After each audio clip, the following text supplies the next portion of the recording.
ചാർജിന് കുത്തിയിട്ടുണ്ട് guys. ഒന്നൊന്നര ചാർജിന് കുത്തിയിട്ടുണ്ട്. Charger ഇൻസ്റ്റാളേഷന് before delivery ആക്കണം. ഇത് ഭയങ്കര ആളുണ്ടാണ്. ഹായ് ഗായ്സ്, ഇന്നലെ നമ്മൾ പുതിയ വണ്ടി എടുത്തു. ആ വണ്ടിയിൽ നിന്ന് നമ്മൾ ആദ്യമായിട്ട് യാത്ര പോവുകയാണ്. ഞങ്ങളെല്ലാവരും നമ്മുടെ വണ്ടി ഡെലിവറിക്ക് വരാൻ പറ്റാത്ത ആൾക്കാർ, കുറച്ച് ആൾക്കാരുണ്ട്, അവരെല്ലാം കാണാൻ വേണ്ടിയിട്ടും അതേപോലെ തന്നെ മാലിക് ദിനാറിലും പോകാനാണ് ഇന്നത്തെ പ്ലാൻ. EV ആയതുകൊണ്ട് തന്നെ കുറച്ച് പ്ലാനിങ് വേണം. അതിനനുസരിച്ചിട്ടാണ് നമ്മൾ യാത്ര പോവാം. വണ്ടീൻ്റെ കുറച്ച് ഫീച്ചേഴ്സെല്ലാം നമുക്ക് ഇതിൻ്റെ ഇടയിൽ പരിചയപ്പെടാം. ചാവി പോക്കറ്റിലുണ്ടെങ്കിൽ ഇല്ല, അടുത്ത് പോകുമ്പോൾ ഓട്ടോമാറ്റിക്കാണ്.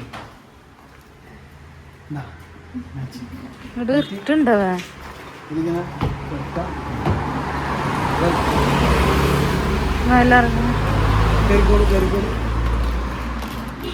എനിക്ക് ഭയങ്കര ഇഷ്ടപ്പെട്ടൊരു ഫീച്ചറാണത്. പോക്കറ്റിലേക്ക് ഉണ്ടെങ്കിൽ വണ്ടി ഓട്ടോമാറ്റിക് തരും. ജസ്റ്റ് റിവേഴ്സ് എടുക്കാം, അത്രയില്ല, വെരി സിമ്പിൾ. നമ്മൾ ഇന്ന് ഇറങ്ങുമ്പോൾ നേരത്തെ 42% ചാർജ് ഉണ്ടായി. അവിടുന്ന് എവിടെല്ലാം പോയിട്ട് വന്ന് കള്ളനാട് ഒരിടത്ത് പോയി, ചട്ടഞ്ചാല് പോയി വന്ന് ഇപ്പോൾ ചാർജ് നമുക്ക് 32%. നിയർ ബൈ ചാർജർ നോക്കുമ്പോൾ ഗേറ്റ് വേ ഹോട്ടലുണ്ട്, ബേക്കൽ ഗേറ്റ് വേ, നല്ല അടിപൊളി സ്ഥലമാണ്. എന്തായാലും നമുക്ക് ആടെ വേറൊരു ആപ്പും കൂടി ഡൗൺലോഡ് ചെയ്താൽ അവിടുന്ന് ചാർജ് ചെയ്യാൻ പറ്റുമെന്ന് കാണിക്കുന്നുണ്ട്. ഫുഡും കഴിച്ചിട്ടില്ല, പറ്റുകയാണെങ്കിൽ അവിടുന്ന് ഫുഡ് കഴിക്കാം, അതേപോലെ തന്നെ ചാർജും ചെയ്യാം എന്നാണ് പ്ലാൻ. നമുക്ക് ഏറ്റവും അറിയില്ല, ഇത് ഉള്ളിലാണ് ഇതിൻ്റെത്.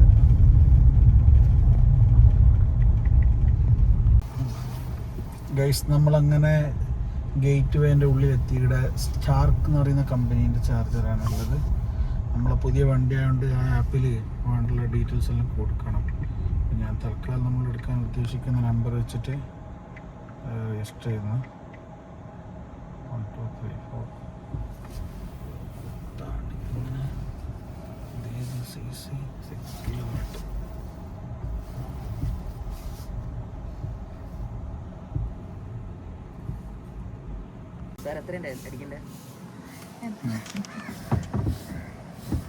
കുത്തുന്നുണ്ട്. ഇവിടെ ചാർജ് ആയി കാണിക്കുന്നു. 75% ആയിട്ടാണ്. ഇനി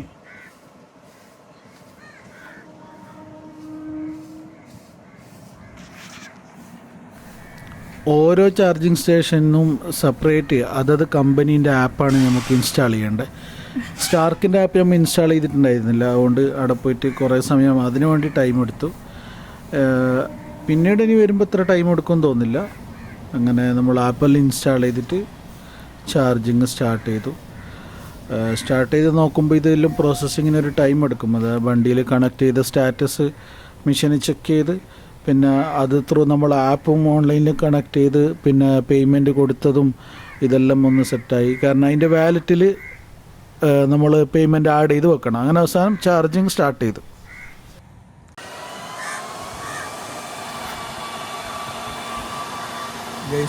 ചാർജ് സ്റ്റാർട്ടായി. ഫ്ലൈറ്റ് പോകുന്ന ഫാനിൻ്റെ സൗണ്ട് വരുന്നുണ്ട്. വീട്ടിൽ ചാർജ് തന്നെയാണ്. ചാർജർ കുത്തിയിട്ടുണ്ട്. ഇതിലിത്ര കണക്റ്റാണ് കാണിക്കുന്നത്. 3 മണിക്കൂർ പോസ്റ്റ്. ഇന്നലെ രാത്രി പോരയിൽ കുത്തിയെങ്കിൽ സെറ്റാക്കാം, എന്നാൽ കഴിഞ്ഞിട്ടാണ് ബഗ്ഗുണ്ടായി.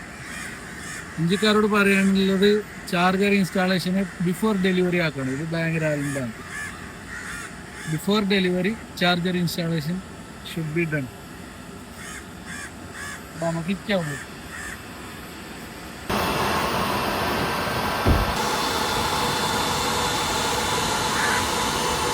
ഗായ്സ്, എന്ത് പാങ്ങടിയിരിക്കാൻ പൈബൻ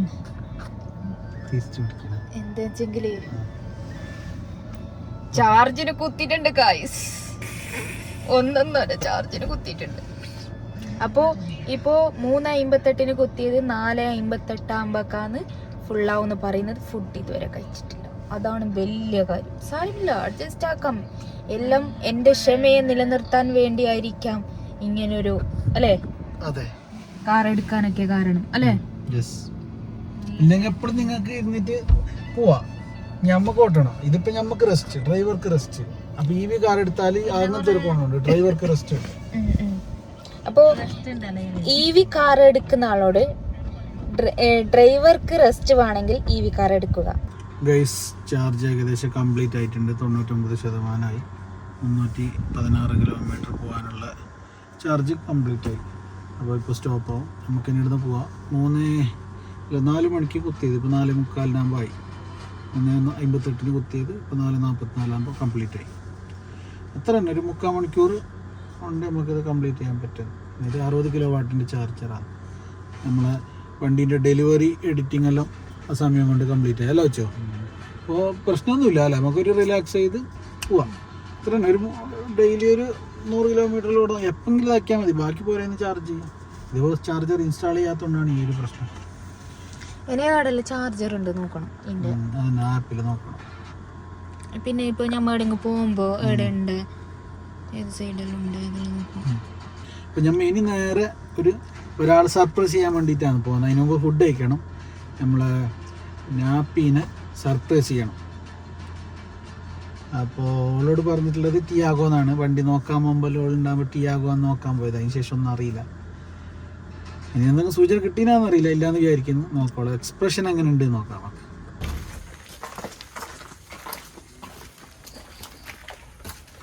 ഗൈസ്, അങ്ങനെ നമ്മളെ പുതിയ വണ്ടി കാണാൻ ഇതാ കുറച്ച് പേരും കൂടി വരുന്നുണ്ട്. ഇവള് ഡെലിവറിക്ക് ഉണ്ടായിട്ടാ, പക്ഷെ വണ്ടി നോക്കുമ്പോഴല്ലോ 1-2 തൊട്ടുണ്ടായിന്. നമ്മളെ വണ്ടി മാറിയൊക്കെ അതൊന്നും ഒക്കെ അറിയില്ല. ഇപ്പം എക്സ്പ്രഷന് നോക്കാം എങ്ങനെയുണ്ട്.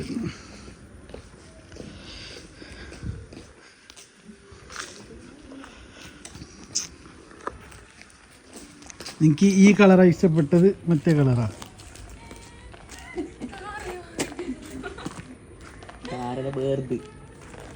എങ്ങനെയുണ്ട്?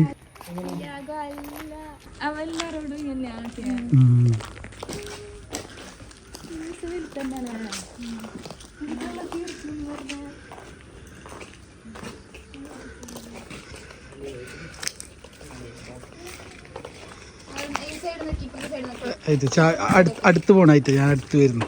ആ ഉള്ളിലിരിക്കാൻ എങ്ങനെ ഇരുന്ന് നോക്കിയേ? ആ നീല പറഞ്ഞ മടിയിലിരിക്കുമ്പോ തല മുട്ടോ?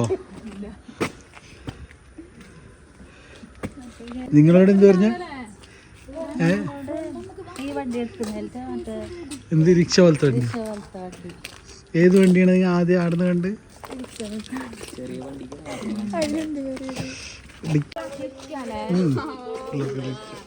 അതിന്റെ അടിയിലും സ്ഥലമുണ്ട്. പെൻസു ഇതിനെ ഫസ്റ്റ് തന്നെ ഇരുത്തിയത് വീടിയാ. അല്ല ഇതിനൊക്കെ എടുത്ത പറഞ്ഞു കിടങ്ങി പോകുമ്പോ.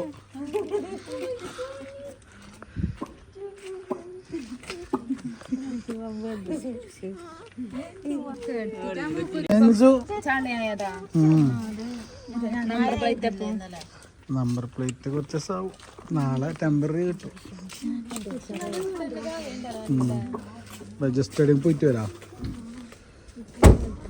ഹൻസ നമ്മളെ പുതിയ വണ്ടിയിൽ പോകുന്നുണ്ട്.